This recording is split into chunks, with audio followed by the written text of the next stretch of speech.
Hi students, welcome to our computer class. This is your third class of double dimension array. In your last class you got a program to solve and I hope you have done it. Now in today's class we will check the answer. This is the last day's program which is asking 12 numbers to enter into a double dimension array of 3 rows and 4 columns. And after that the program will display the sum of each row and product of each column separately. That means here we have to create one blank double dimension array with 3 rows and 4 columns. Then user will enter 12 numbers during the execution of the program which you have to store in this array. So let's start. BlueJ is a blank file which I have made. First we will write one comment line. Program to find the sum of each row and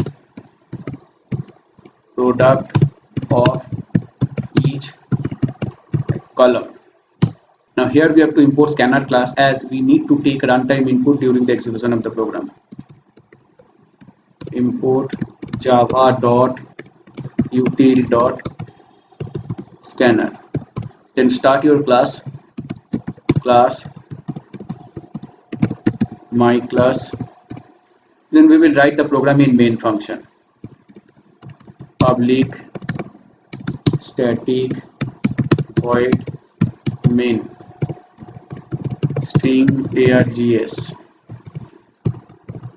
At first we will create one object of scanner class. Scanner sc equal to new scanner system.in. Then we will create a blank double dimension array with 3 rows and 4 columns for integer number. So int arr equal to new int 3 rows 4 columns. So let me display one message to prompt user to enter 12 numbers for this double dimension array. System.out.println enter 12 numbers. Now here I will declare one I and j variable to store the row index and column index respectively. Make a for loop for row index I equal to 0, I less than 3, as we have 3 rows in this array, I plus plus. Then inner loop for column index j equal to 0 semicolon j less than 4 semicolon j plus plus. One line only inside this loop to take the input to store in this double dimension array element. arr I j equal to scanner object dot next int for integer input. Over, close this outer loop. That means now here in this loop we are taking 12 numbers during the execution of the program for this double dimension array.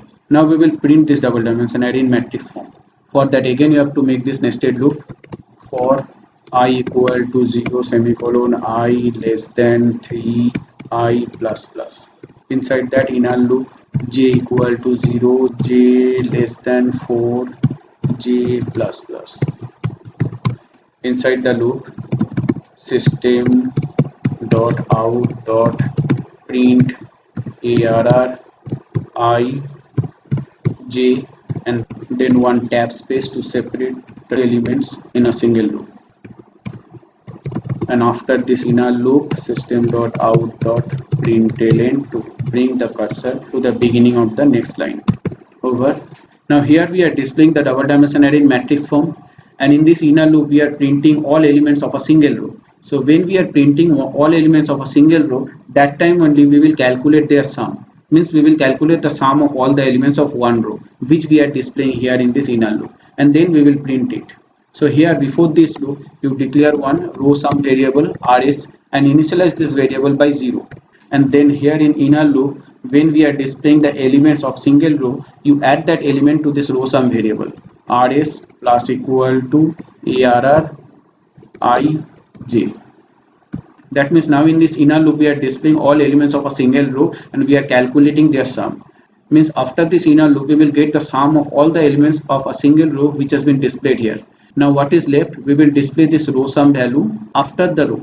Now here in this println you will display this rs.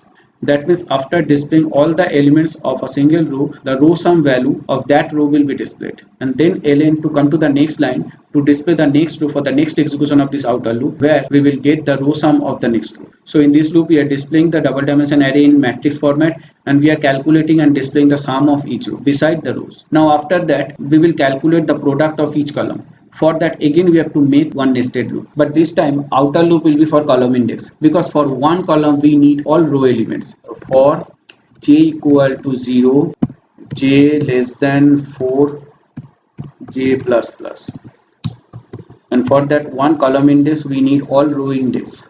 So inner loop will be for row index, I equal to 0 semicolon I less than 3 I plus plus. Here no need to display anything. Here we will calculate the product of all the elements of a single column. So declare one product variable here, int cp for column product, and initialize it by 1. Then in inner loop you calculate the product, cp equal to cp into arr ij. So this is a single line statement inside this inner loop. Now after the inner loop, when we will get the product of one column, that you have to display just below the column. System dot out dot print cp, and then leave one tab space, because to jump to the next column you have to leave one tab space, and the product of all the column will be displayed in a separate line after the double dimension array at the bottom. Close this function, close the class, compile it, no syntax error, close the program. So as we have written the program in main function, no need to create any object of the class. Right click on the class, select the main function to execute your program. So it is asking 12 numbers. So row wise we will enter the numbers. So in each row we have to enter 4 numbers. So for first row 1, 4, 2, 6.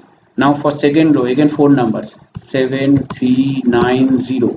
And for third row 5, 7, 8, 1. Enter. Now here in the output we can see the double dimension array is displayed in matrix format. In first row 1, 4, 2, 6, second row 7, 3, 9, 0, and in third row 5, 7, 8, 1. And these are the row sum. 13 is the row sum of first row, then this is the row sum of second row, and this is the row sum of last row. And these are column products. 35 is the product of first column, then 84 is the product of second column, 144 is the product of this column elements, and last one is 0. Over. So we have solved the program. Now here is the next day's homework on your screen. Solve it by Monday. See you on the next Tuesday, where we will find the solution of this problem. Till then, bye. Thank you.